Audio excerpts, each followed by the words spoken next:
자, 후준석 대변인. 이거는 어쨌든 제가 볼 때는 이제 MBC 사장 선임 절차를 좀 지연시키려는 그런 어떤 목표도 있는 것 같습니다. 어떻게 보세요? 이게 뭐 인사청문회가 아니라 대선 전초전이죠. 네. 대선 위에서는 민주당은 공영방송을 지금처럼 자신들의 이제 손아귀 위에 계속 장악해야 되겠다라고 이제 판단하는 거고요. 문재인 정부 5년 동안에 그 KBS, MBC 또 YTN 이런 데서 일어났었던 많은 일들을 의외로 국민들께서 모르시는 분들이 많더라고요. 어떤 일들이 일어났었는지를 이렇게 알려드리면 사실관계를 말씀을 해드리면 깜짝 놀라는 분들이 많아요. 정치 꽤나 관심 있는 분들조차도. 근데 지금 그 민주당은 그런 상태를 유지해야 된다고 생각한 거죠. MBC에는요, 제가 아는 여러 명의 후배들도 있는데요. 어떤 일이 있었느냐? 기자로 이제 그 입사를 했는데 스케이트장 관리하는 그 보직으로 발령낸 사람도 있고요.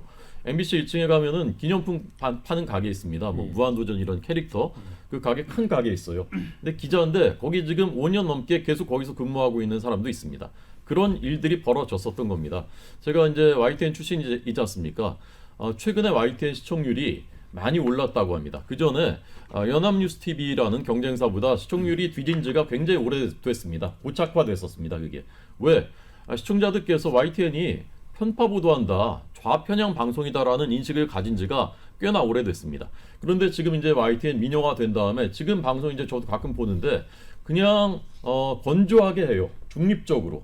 과거처럼 편향되지 않고 어느 편 되지, 정부 편 되지 않습니다. 그냥 그렇게 방송하니까 시청자들이 이제 선택을 하는 겁니다. 저는 MBC 정상화라는 게 여당 편 들라고 하는 게 아닙니다. 이게 정부 편 들라 그런 방송 만들라는 게 아니에요. 그냥 공정하게 중립적으로 정상적인 방송을 하라는 거거든요. 근데 그거 지금 하려고 하니까 결사적으로 맞겠다는 거죠. 그게 오늘 청문회입니다. 네. 자, 그런데 이제 우리 이진수 후보자의 경우는 이제 공인이 아니고 이제 사인일 때 SNS에 이제 올렸던 그런 글들이 좀 문제가 되는 것 같습니다. 홍어족들 광주 사태 악용 댓글에 이제 좋아요를 눌렀다고 합니다. 그래서 이런저런 그 성향에 대해서 민주당은 되게 좀 분노하는 것 같거든요.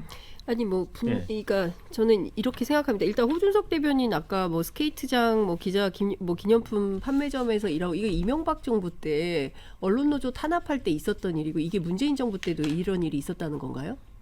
아니 문재인 정부 때 있었던 일을 얘기하는 겁니다. 문재인 정부 때 그 기자들을 스케이트장에 보내고 기념품 판매점으로 보냈다고요? 지금도 일하고 있습니다. 저도 취재를 한번 해보겠습니다. 제가 그때 중국에 있었기 때문에 확인이 안 되는데 그 내용은 저도 좀 확인을 해보고요. 제가 아는 범위 안에서는 문재인 정부 때는 조명창고에 보낸 걸로. 기념품 샵에도 있습니다. 아, 그래요? 네네. 저는 그렇기 때문에 방통위원장이 굉장히 중요하다고 생각을 합니다. 무슨 얘기냐면 권력의 입맛에 맞춰서 권력의 입맛대로 움직이는 방통위가 방송정책이나 통신정책이 돼서야 되겠습니까? 그래서 이번에 방송사법 통해서 그 어떤 권력도 손댈 수 없는 독립성이 강화되는 형태로 뭐 방송법도 바뀌어야 된다고 생각을 하고요. 다른 거 다 떠나서 이진숙 후보자는 그가 지난 여름에 무슨 일을 했는지 우리는 다 알고 있지 않습니까? 사실 이분이 뭐 중동 전문 기자로 활약을 할 때만 하더라도 그때 노동조합에 굉장히 적극적으로 결합을 했던 분인데 김재철 사장 시절에 홍보국장으로 하면서 그리고 보도국장 할 때 세월호 참사에 대한 어이없는 오보 사태 그 부분에 대해서 지금까지도 사과하지 않고 있습니다. 그리고 뭐 택시 운전사 뭐 수많은 영화들에 대해서 좌편향 딱지 붙이고 앞서 말씀해주신 뭐 홍어족들이 광주 사태 악용했다 이런 본인이 쓴 글은 아니지만 그런 글에 페이스북 글에 좋아요를 누르거나 이런 것들은 진짜 충격적입니다. 그러니까 본인 스스로 나는 극우가 아니다라고 주장하지만 이런 행태들이 극우가 아니면 도대체 어떤 정치 이념을 갖고 있는 사람이라고 평가를 해야 되는 겁니까? 기본적으로 저는 5.18 정신에 대해서도 끊임없는 폄훼를 하고 공작서를 주장하고 이런 사람이 방송통신위원장으로 앉아있으면 본인의 시각에서 보면 다 왼쪽인 거예요. 맨 오른쪽에 앉아서 바라보면 모든 게 좌편향으로 보이는 겁니다. 그러니까 그런 측면에서 보자면 매우 부적절한 인사고 이런 분이 되면 안 된다고 생각합니다. 그런데 서 변호사님, 어쨌든 지금 MBC 이사진 교체를 위한 도구가 바로 이진숙이다. 이게 이제 민주당 어느 의원의 주장인데 이렇게 보면 또 MBC 이사진 교체는 어떤 행정적인 절차고 그런 과정 아닙니까? 그렇죠. 지금 예. 이제 그 KBS 이사하고요. 예. 그다음에 MBC의 박문진 이사 공모 절차가 진행 중에 있잖아요. 예. 뭐 저는 원칙대로 하면 된다 봐요. 지금 이제 민주당은 본인들이 집권할 때는 그대로 이게 다 대통령에 임명했잖아요. 예. 그런데 윤석열 대통령이 이제 영향력이 가니까 갑자기 방송사법부터 바꿔가지고 이제는 이게 시민단체 학계를 동원해서 우리가 MBC를 연구상하게 되겠다. 이런 의도로 봅니다. 그리고 이제 청문회요. 왜 국민이 관심이 없느냐?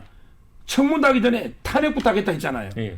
이래서는 안 되죠. 그럼 이게 탄핵부터 미리 공언했지 않습니까? 이진수. 그러다 보니까 이제 뭐 헌결이 노는지 안 노는지 국민들이 별로 관심이 없고 청문회 무용론이 노는 게 아닌가. 어차피 임명 강행할 거고 그다음에 어차피 또 탄핵할 거고 이렇게 악순환이 거듭될 것 같아요. 자, 설전 변호사. 네. 저는 그러니까 왜 탄핵부터 나오냐 여기에 대해서 비판만 할 것이 아니라 예. 지금 윤석열 정부에서 이 지금 방통위원장 이동관 방통위원장, 김홍일 방통위원장, 이번에 이진수 후보까지 세 번째죠. 예, 그냥 미션을 하나 딱 클리어하고 그냥 다 탄핵한다고 하면 다 사퇴해버리고 예. 이게 뭐 하는 거예요? 알바보다도 못한 거예요. 진짜 3개월 알바하고 그냥 나가버리고. 그러니까 이번에는 분명히 저는 민주당 의원이 지적하듯이 이거 MBC 한번 그냥 뭐 민영화 한다고 했으니까 이준석 그 후보 같은 경우에는 MBC는 민영화하는 게 맞다라고 얘기했으니까 MBC 민영화라든지 아니면 MBC를 장악하기 위한 하나의 저는 도구라고 생각을 해요. 본인의 미션 부여받은 미션은 딱 이거다. 그리고 만약에 이걸 또 민주당이 얼른 박문진 이사 교체해놓고 민주당이 또 탄핵한다고 하면 또 사퇴하겠죠. 근데 그러니까 방심위를 이렇게 해도 돼요? 이렇게 그냥 그 방통위원장 자리가 이렇게 정말 가벼운 자리였나요? 저는 이 부분 좀 윤석열 대통령이 좀 고민을 하셔야 되지 않나 싶어요. 네, 홀식 대변인. 탄핵을 자꾸 한다고 하니까 고육지책으로 바꾸는 것이지 않습니까? 안 그러면 왜 그러겠습니까? 그런데 탄핵은 직무수행에 있어서 헌법이나 법률에 위반이 있어야 할 수 있는 것이고 헌법재판소는 중대한 법률 위반이라 할 수 있다고 했는데 예. 탄핵 남발하니까 이렇게 되는 거죠.